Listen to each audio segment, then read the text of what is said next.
안녕하십니까, 척추박사 닥터강입니다. 반갑습니다. 오늘은 댓글 읽기를 하자 그래가지고 단골 여러분들과 댓글을 한번 읽어보도록 하겠습니다. 첫 번째 댓글은요, 철심 박는 수술했는데 1년 지금도 새끼손가락이 안 구부러져요. 우산을 잡을 수가 없어요. 물리치료도 안 다닌 게 아닌데 방법이 없을까요? 한번 언급은 했는데, 손은 별명이 제2의 뇌입니다. 제2의 뇌. 뇌는 한번 다치면 기능이 떨어지죠. 손도 다치면 기능이 떨어져요. 손가락은 한번 다치면 기능이 굉장히 떨어지고, 그 다음에 우리가 다친 손가락은 기본적으로 외상후 관절염이라는 게 옵니다. 외상후에 관절염이 오면 건축보다 기능이 떨어진다, 이렇게 보시면 되거든요. 그래서 철심을 박는 수술을 해도 아마 굴곡 구축 이렇게 구부러져 있거나 펴지는데 한계가 좀 있을 거예요. 제가 수술한 환자도 그런 분들이 있거든요. 그래서 초기 손상 정도하고 좀 다르긴 한데, 어쨌든 손은 다치면 잘 안 낫는다는 걸 꼭 기억하시고, 손 골절 안 생기게 조심하셔야 돼요. 특히 보드 타고 스케이트 타고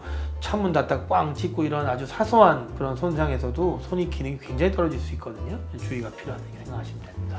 그 다음에 선생님 오른쪽 손에서 맥박이 뛰듯이 경련이 오고 힘이 약해진 상태이며 겨드랑이부터 손끝까지 전기 오는 찌릿찌릿한 증상이 생기면서 아무리 빨리 주먹을 쥐었다 폈다 해도 빠르게 움직이지 않습니다. 이럴 때는 어떤 병원을 가야 하나요? 이런 증상을 딱 들으면 두 가지가 가능성이 있어요. 첫 번째는 혈관이 막혀서 기능이 떨어진 거랑 신경이 막혀서 기능이 떨어진 걸, 두 개를 생각할 수 있어요. 혈관이 막혀서 기능이 떨어진 거는 이학적 검사라는 걸 해보면 손의 어느 부분, 팔의 어느 부분이 막혔는지 대략은 알 수 있지만, 정확한 검사는 혈관 도형 검사라고 물감을 쏴서 혈관이 통하는지 보는 CT가 있습니다. 그걸 해보면 알 수 있고, 두 번째, 신경이 막힌 거는 목에서 막힐 수도 있고 나가는 쪽에서 다 막힐 수 있거든요. 확인하는 방법은 손목 같은 경우는 초음파, 목은 MRI 하면 되고, 신경이 막힌 부위는 근전도 검사라는 걸 해보면 알 수 있어요. 어떤 병원을 가야 좋냐면 정형외과 병원을 먼저 가는 게 맞습니다. 척추 보는 의사 선생님을 보고 정형외과 선생님하고 상의를 하고 혈관을 같이 볼지 아니면 신경만 볼지를 결정하시면 될 것 같아요.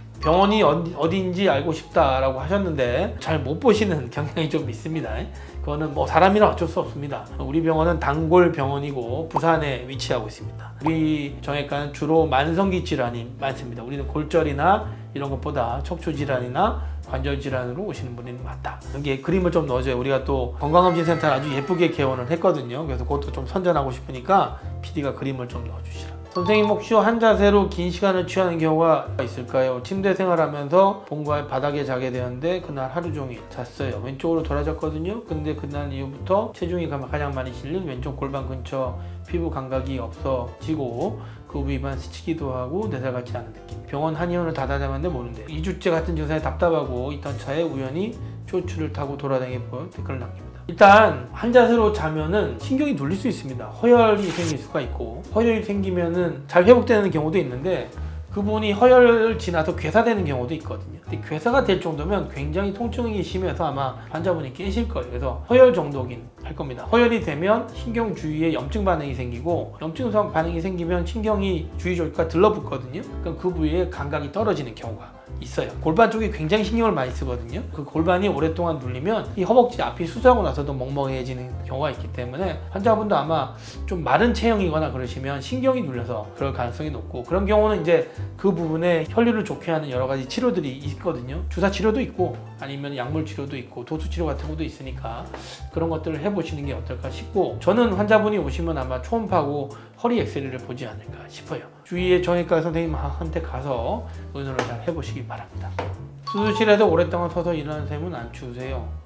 수술실에서 오래 일하는데 우리는 또 옷을 여러 번 껴있거든요. 여러분들도 얇은 옷 여러 번 입으면 안 추운 건 마찬가지로 우리가 종이 옷을 여러 개 껴입고 수술합니다. 그리고 안에는 또 수술복이 따로 있기 때문에 하다 보면 또 이렇게 긴장하거나 우리가 신경을 쓰면 몸에 체온이 올라가서 그렇게 춥지는 않은데, 저도 제가 수술을 당해봤거든요. 의사로서 수술장에 들어가는 거랑 환자로서 수술장에 들어가는 차원이 다릅니다. 저 엄청 춥더라고요. 우리 직원들한테도 환자들이 춥지 않게 신경을 쓰라, 이렇게 항상 제가 당부를 드리거든요.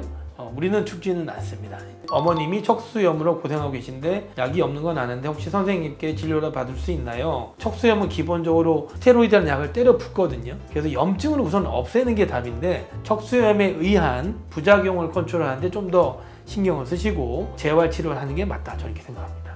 허리 골반이 너무 아파서 일어나기도 힘든데 이것도 척수염 증세일까요? 일반적으로 척수염이보다는 아마 디스크의 가능성이 높지 않을까 생각되는데 이런 글만 보고 척수염이 아니다 기다 이야기하는 건 조금 무리가 있을 것 같아요. 다음 거 보겠습니다.